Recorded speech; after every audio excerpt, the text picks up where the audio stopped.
Okay, y'all gonna get sick of me today, but you know what? It's all right. It's all right. Just keep scrolling. But I cannot let go of what happened this morning. I had to get back on here again and encourage you all because too often we give up because there are challenges or because everything is going wrong. It's like, oh, this must be the devil or it must be something that I'm not supposed to do. If God doesn't want something to happen, it's not going to happen. Period. I don't care what you try to do, okay? But we also have to be sensitive to the Holy Spirit when we know we need to keep going. As I was talking about this morning, how when I was going live, like everything, I mean everything. I keep saying because y'all, I'm still blown away as to how much was going wrong. Like every aspect of going live was wrong. And I could have easily been like, okay, it's not meant to be. I'll be honest. That's exactly how I felt for a little bit. I was like, okay, God, maybe this is me. Maybe this is something I was not supposed to do. Okay. Maybe that's what you're just trying to tell me to just let it go. But I just felt the nudge in the spirit to keep going. And that's why it's so important to pray and ask God what you need to do, because otherwise you'll give up. And sometimes we're right at the cusp. Mm.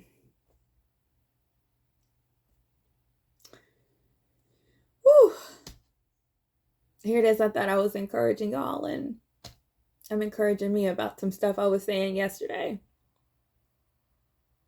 It's like you're right at the cusp of wanting to give up. You're right at the cusp of just wanting to throw your hands up and walk away.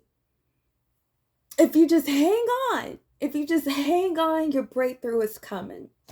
I'll never forget, and I think I've shared this before. I don't know. But this is back when I was an admissions counselor, and I had tons of pizzas that I'd gone to go buy because I was hosting an admissions event at a high school. I think it was actually East Central, right after school, to collect, applications and transcripts and all that jazz. If anyone's been an admissions counselor, you know what I'm talking about. But anywho, it was that, and I was headed back to the school with these pizzas, and I remember seeing a man, an unhoused homeless man on the corner, pedaling. He was asking for money, and I was like, I don't have any money, but I sure do have some pizza, because I already knew that I had already placed the order earlier that day, but when I talked to the counselor, I already knew that there were students who had backed out. So I was like, I got some pizza to spare. So I remember saying to myself, if I can just get to this man at the corner, he's gonna get a full box of pizza and a bottle of water. Like I was so excited because I was like, this man don't even know. He don't even know. He don't even know what's coming. I see him. I got my eyes on him. If he'll just wait. And I was like, ooh, I'm gonna catch the light. I'm gonna be able to get to it. And y'all, when the light changes and I'm like several cars behind him, he walks away. He leaves. He puts away his sign and he walks away. And I'm like held by this light, can't get to him, can't find him. Trust me, I tried, and I was thinking, wow. And then I began to see the spiritual aspect of what we do and how we behave. Like, he didn't even know how close he was to not only having food, but having food to right now, tonight, maybe tomorrow, to share, to barter with, whatever. He doesn't know how close he was to a breakthrough, to a blessing. But because it wasn't at the time he wanted it. Nothing against him. We like that. We're like that. It happens to the best of us. We give up and say, I'm done. I'm done. It should have happened by now. Someone should have helped by now. I should have known by now. There should have been a breakthrough by now. I should have had some deliverance by now. I'm just giving it all away. I'm walking away. I'm throwing my hands up. Don't do it. Don't do it. So y'all, just just know, I don't want you to give up. Someone is watching this and saying, I'm here, I'm there, I'm ready to don't do it.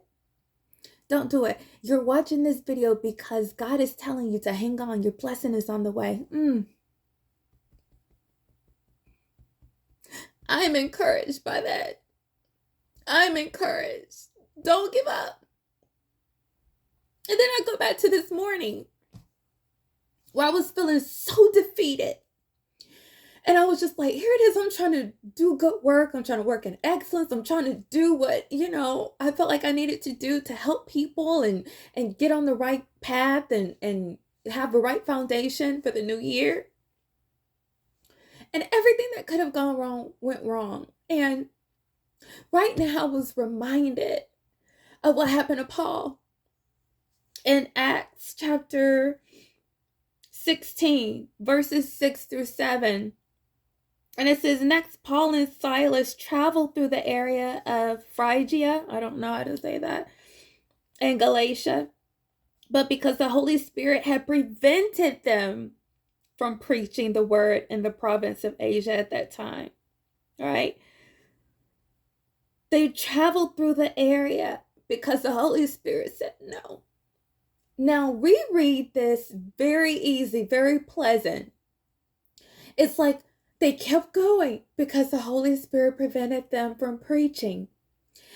When I read the Bible, I'm very careful to understand that there is more behind the words.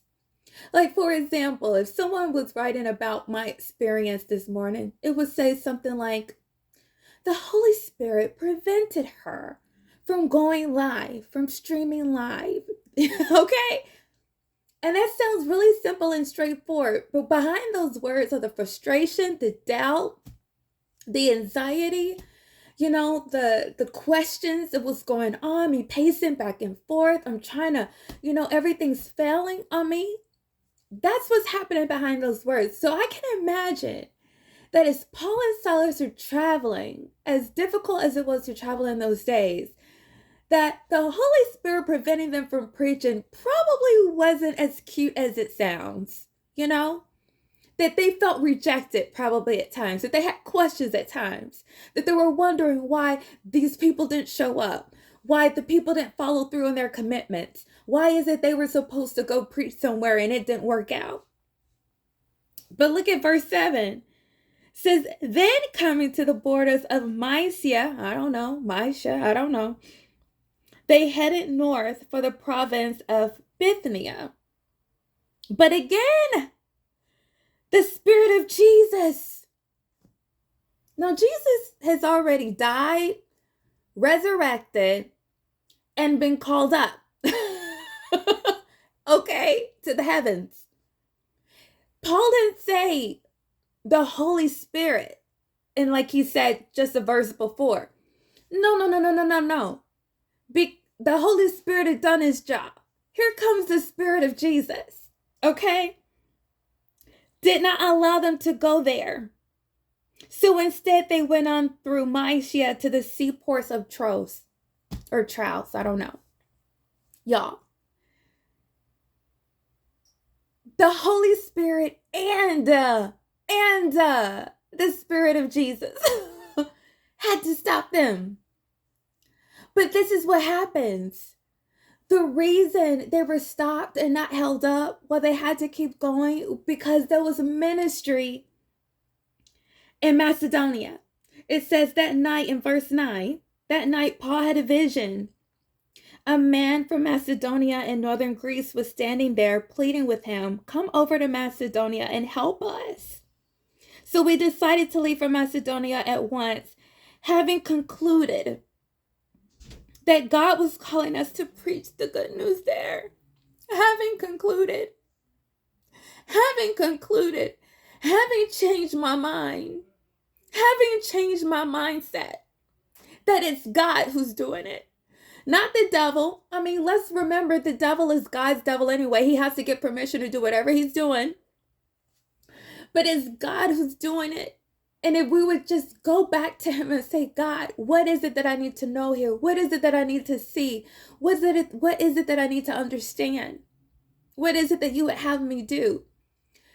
I pushed through this morning and did something great. I don't care what you think of it.